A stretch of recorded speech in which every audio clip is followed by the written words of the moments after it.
Hi, this is Sarah from Meeting Hub. In this tutorial, we're going to look at booking cancellation rules. The Meeting Hub solution provides you with a simple but powerful set of cancellation rules. These rules enable you to enforce your terms and conditions in a consistent manner. Whenever a booking is cancelled in Meeting Hub, the system will consult the rules to calculate whether the cancellation is within your terms and conditions and if the customer is due to receive a refund or not. Where customers are entitled to a refund, Meeting Hub calculates and refunds in real time if the original payment method was credit card. As Meeting Hub allows bookings to be made up to a year in advance, it's important that the final cancellation rule is a catch-all rule with a maximum value of 365 days. Let's take a look at how we navigate to cancellation rules. From the admin panel, click on Manage Space Facilities and click on Booking Cancellation Rules. We've got some rules set up here, but you can configure the rules to suit your needs. Let's take a look at how we've set them up here.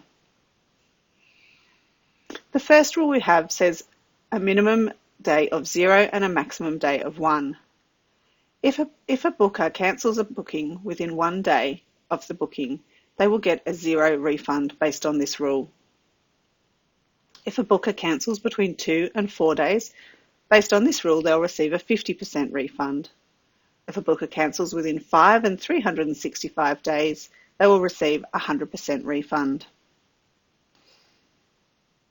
The Action button enables you to edit a rule if you need to, so you can change the maximum or minimum days, the maximum attendees, or the refund amount. Ensure you click Save once the changes have been made. You can also delete a rule if it's no longer applicable. Should you wish to add a new rule, simply click on the plus button and add the details of the rule here.